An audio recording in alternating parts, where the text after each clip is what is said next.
E aí, pessoal, aqui eu de novo, José Cristiano, canal Cidadão Mediano. Não repare se vocês ouvirem alguma risada aqui. É as minhas mulheres aqui, minha filha e minha esposa aqui se divertindo, dando risada nesse final de domingo. Deixe elas se divertirem enquanto eu entro num assunto mais sério aqui com vocês. Há pouco mais de uma semana ou duas aconteceu a prisão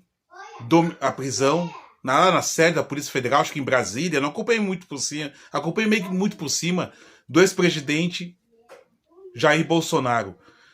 E aí, gente, eu pensei assim, até hoje eu não toquei no canal, eu não toquei no assunto política. Eu relutei muito em tocar nesse assunto, porque eu não quero tanto que esse canal vire, digamos assim, que seja conhecido por um canal que fale só de futebol e muito menos de política. Eu vou tocar sobre vários assuntos. Esse canal é a ideia de um almanaque, onde eu dou minha opinião sobre tudo, dentro dos limites da minha responsabilidade, do meu conhecimento e do meu discernimento, de saber onde é o meu lugar, de saber até onde eu posso ir. Mas ao ver aquelas primeiras repercussões, políticos defendendo, achando um absurdo, correligionários, políticos indo visitá-lo, pessoal da imprensa, uns comemorando, outros sendo contra, e os fãs, enfim, os bolsonaristas de camisa verde, de bandeira do Brasil, militando. Logo me lembrei das semelhanças quando o Lula foi preso há, 3, 4 anos atrás. Claro, a balbúrdia foi muito maior. Pegaram o Lula no sindicato dele lá no ABC Paulista, em Campinas, aquela multidão, aquela coisa. Estavam com medo que até houvesse conflito físico, né? Então o Lula nessa parte ele foi bem, digamos, responsável, não resistiu à prisão, tudo aquela coisa toda. E aí, gente, eu confesso pra vocês, eu vou ser bem franco, espero não perder inscritos. Agora, se eu perder, paciência, eu vou dar minha opinião. Eu tô de saco cheio da polarização política.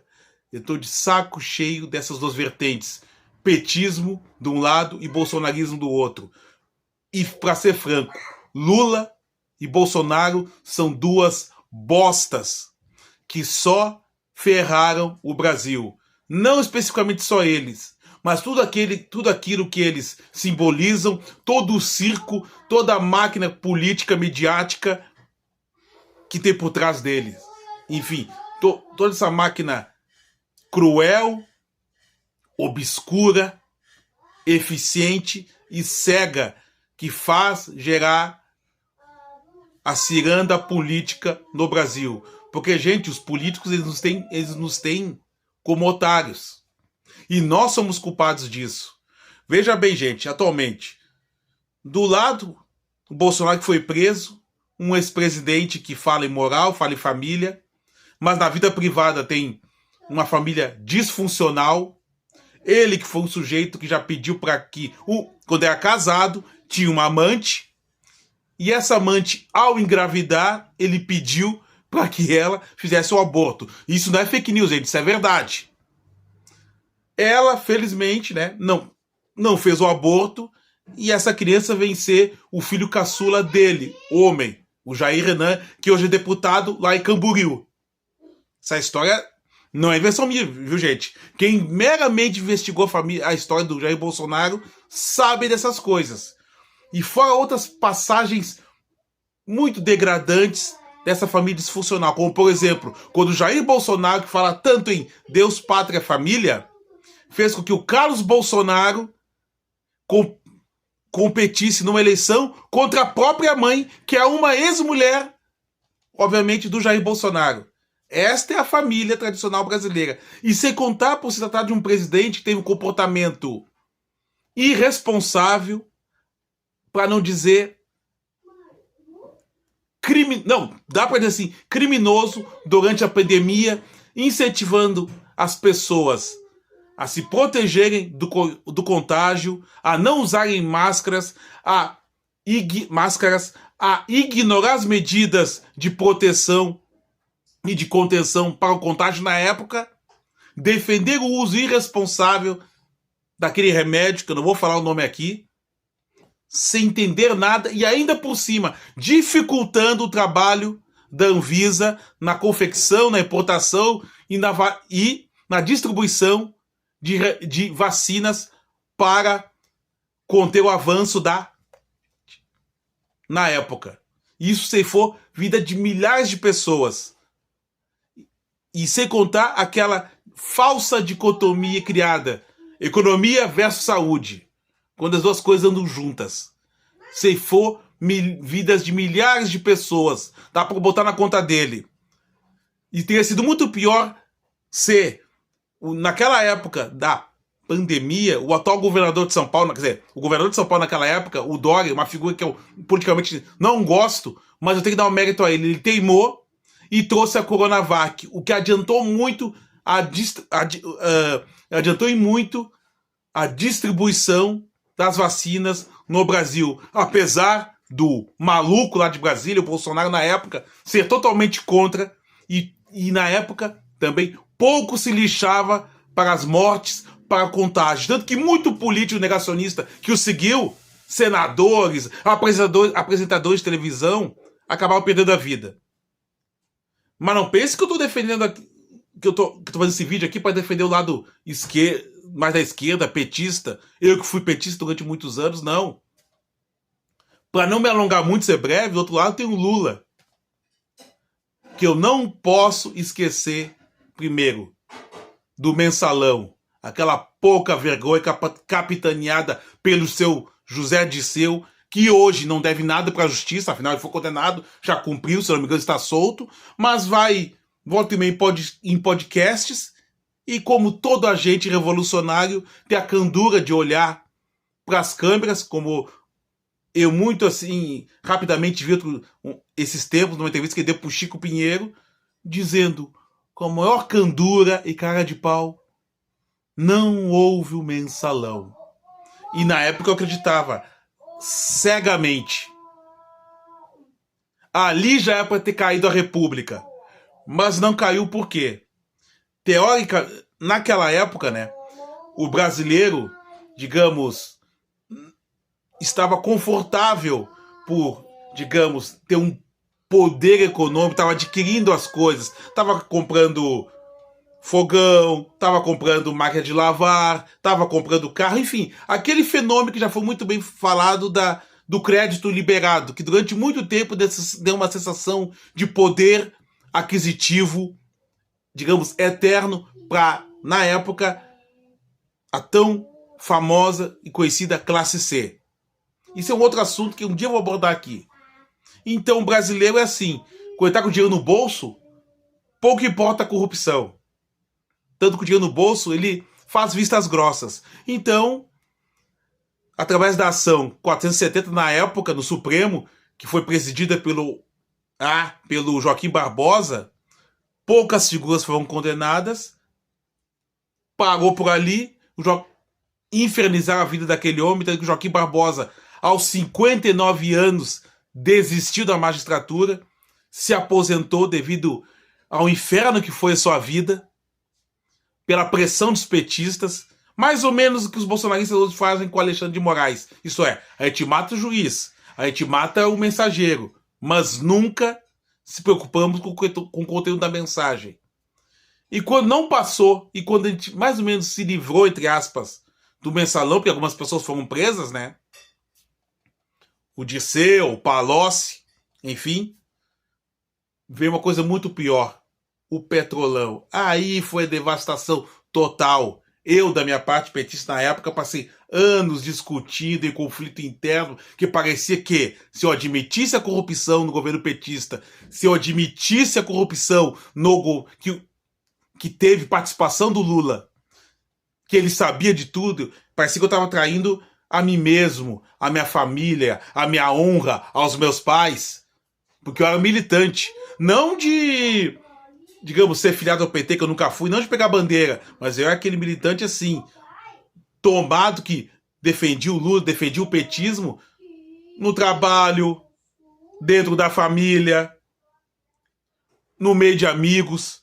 Eu não cheguei a perder amizades, mas muitos amigos meus me ignoraram por esse fanatismo político. Tanto que depois, quando eu fui deixando de ser petista, eu até tinha uma culpa. Meu Deus do céu, como eu enchi o saco, como eu era chato. Mas depois do surgimento do bolsonarismo, que é muito mais agressivo que o petismo, eu meio que me senti uma paz de espírito. Não, tem coisa pior. Mas enfim, gente, ali já é para ter caído a República. Porque veja só, como é que tu vai acreditar deixar de acreditar nas inúmeras evidências que haviam na época? Você acreditar que dois executivos de duas empreiteiras acostumadas a fazer obras enormes, a troco de que eles iam visitar um triplex, que é uma caixinha de fósforo, perto do que estão acostumados a fazer. Se por acaso naquele triplex também não estava ali o atual presidente, que por acaso era quem indicava as pessoas que comandavam a maior estatal brasileira, que por acaso contratava contratos superfaturados desses mesmos empreiteiros. E esses mesmos empreiteiros fizeram um consórcio para reformar um sítio onde supostamente era um amigo do presidente naquela época, o Lula, onde você ia lá, tinha mais de 1000 objetos pessoais desse mesmo presidente, pedalinho com o nome dos netos, ele ia todo fim de semana lá, e ainda por cima conseguiram, com os contatos que tinham, botar uma antena de celular para que esse mesmo presidente nunca ficasse sem sinal. E não era para ele, porque não tinha uma assinatura. É que nós dizíamos, é que petistas como eu dizia na época, mostra aí uma assinatura. Ora bolas. Se era algo ilegal, se era uma lavagem de dinheiro, se era para esconder a real intenção, nunca ia ter uma assinatura dele. Era um consórcio de empreiteiras para dar um presente pro corrupto Moro, que é o ex-presidente Lula e que é o atual presidente do Brasil. Então, nós brasileiros somos idólatras. Nós merecemos os políticos que temos. Os tapas na cara que levamos. A gente nunca consegue sair dessa polarização, dessa dicotomia. Ou bolsonarismo ou petismo. Eu não sei qual é a raiz disso, gente. Mas eu vejo algumas coisas. Em primeiro lugar, o brasileiro muitas vezes... Vai ser um vídeo mais longo, pessoal. O brasileiro muitas vezes ele fala que é contra a corrupção. Mas, na verdade, ele é conivente. E isso não é só na escala presidencial, como é na nossa cidade. É aquele vereador corrupto que a gente vota nele de novo porque uma vez ele conseguiu uma vaga no hospital, ele conseguiu um emprego de motorista para nós, pro cara ou para um conhecido, ele conseguiu uma vaga, um privilégio, um arranjo, uma boquinha para nós. Então a gente não vê. E é exatamente esse tipo de coisa que piora a nossa vida. Aquele ônibus que chega atrasado, aquela linha de ônibus que bota uma linha para atender numa segunda-feira de manhã 3, 4 bairros, os donos dessa linha de ônibus deixam de ser fiscalizados. Por quê? Porque o vereador da tua cidade, na qual sempre o mesmo que você vota, toma café com esses empresários e não cobra nada. Daí esse mesmo vereador, ele desaparece durante 4 anos. Só aparece na época da eleição. E aí você, por conveniência, por não se informar, vota no mesmo cara. E muita gente boa não entra. E também tem outro mecanismo, pessoal, que é assim, quando nós temos um lado, ou lado direito ou lado esquerdo, aparece uma notícia falando do nosso lado, do lado que você gosta. Você, digamos, você é de direita ou de esquerda, falando do seu político de estimação. A gente tem uma opção. A gente pode pegar uma notícia, seja de qualquer veículo, ver essa notícia, fazer sua própria investigação e aí tirar suas próprias conclusões. O que nos conforta pra gente não olhar a realidade? Ou a gente pega aquele jornalista envezado que pega, digamos, a parte que lhe interessa daquela investigação, daquele escândalo, retira aquele pedacinho e a partir dali cria todo o cenário, uma narrativa desqualificando essa investigação, desqualificando esse escândalo, dizendo que é invenção da oposição, aí nós nos agarramos nessa versão de jornalista, porque a gente não quer ver a realidade, ou então, através do WhatsApp, através das redes sociais, nós nos apegamos à versão dada por deputados do nosso lado, que com certeza vão defender incessantemente aquele nosso político de estimação que foi pego com a boca na botija. Então, uma vez que a gente tem uma narrativa, bem, a princípio, bem construída, e que nos deixa no conforto do acreditar no nosso político de estimação, porque nos convém, nós ficamos nessa. Porque muitas vezes não importa os ideais que a princípio nos fizeram votar nesse político. O importante é te anular o outro lado. Então, muitas vezes, nós não votamos por ideais. Nós votamos porque nós odiamos quem pensa diferente.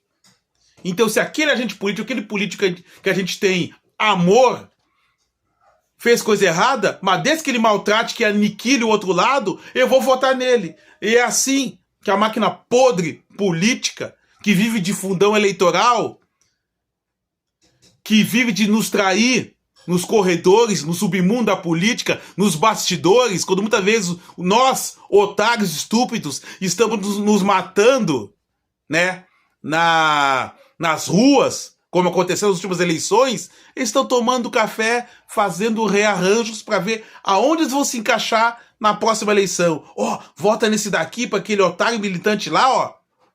Ele vota no Lula certo, ele vota no Bolsonaro certo, ele é o cachorrinho. Isto é, nós somos putinhas de político o tempo todo. Então, vendo a situação se repetir agora e vendo quando o Bolsonaro foi preso, muitas atitudes semelhantes do seu espectro político, as traições, o puxa-saquismo, as mentiras, a invenção de narrativa, muito semelhante ao que foi feito na época que o Lula foi preso, eu vejo. Nós temos que crescer com isso. Nós temos que deixar de ser estúpidos, deixar de sermos otários, deixarmos de nos enganar e ver. Lula e Bolsonaro não valem nada. Dois péssimos governos.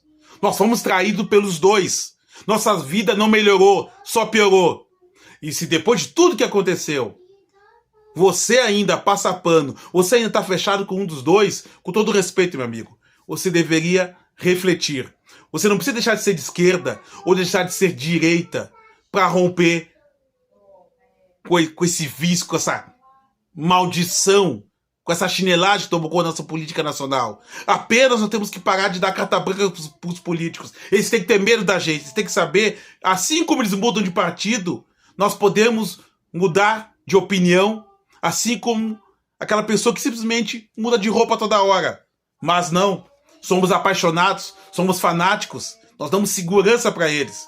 E quando nós vivemos assim, a insegurança das ruas, da instabilidade econômica, dos péssimos serviços públicos, e a máquina política, os políticos, só você olhar, tanto esquerda quanto direita, eles estão sempre seguros, bem vestidos, bem financiados, com a vida estabilizada, e você, brasileiro, estúpido, otário, como eu também fui um pouco, e também sou até hoje, nós estamos aqui batendo palma, dando estabilidade, votando sempre no mesmo, porque é jogador de futebol, porque é um ex-ator famoso, porque é o pastor da minha igreja, enfim, porque é o rei disso, é o rei daquilo.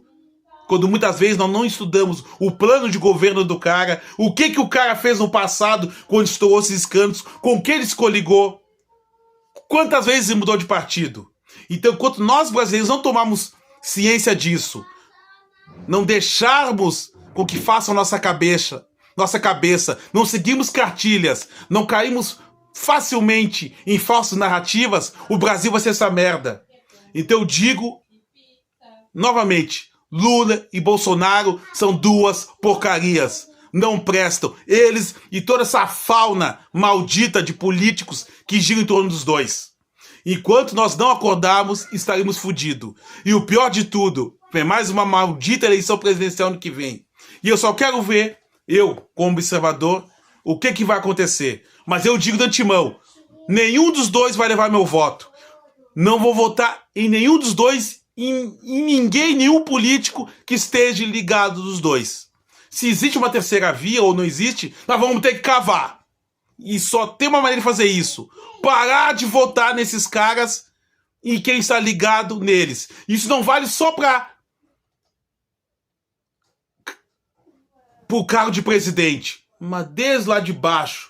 Vereador, prefeito, deputado estadual, governador, deputado federal, senador. E aí, chegando na questão do presidente. Mas aí dá trabalho. É muito mais difícil. Mas se você não fizer esse exame de consciência, nós vamos tomar no rabo o resto da vida. Deixe de ser estúpido. Eu fui muito estúpido. Deixe de ser otário. Deixe de ser conivente. Deixe de ser hipócrita. Dê trabalho pro político. Cobre dele. Tire a segurança dele. Eles têm que ter medo da gente. Mude de opinião.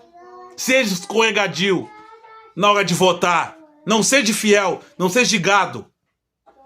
Só assim nós teremos, quem sabe, um país um pouco melhor para os nossos filhos e para os nossos netos. Deixe de ser gado. Deixe de ser putinha de político.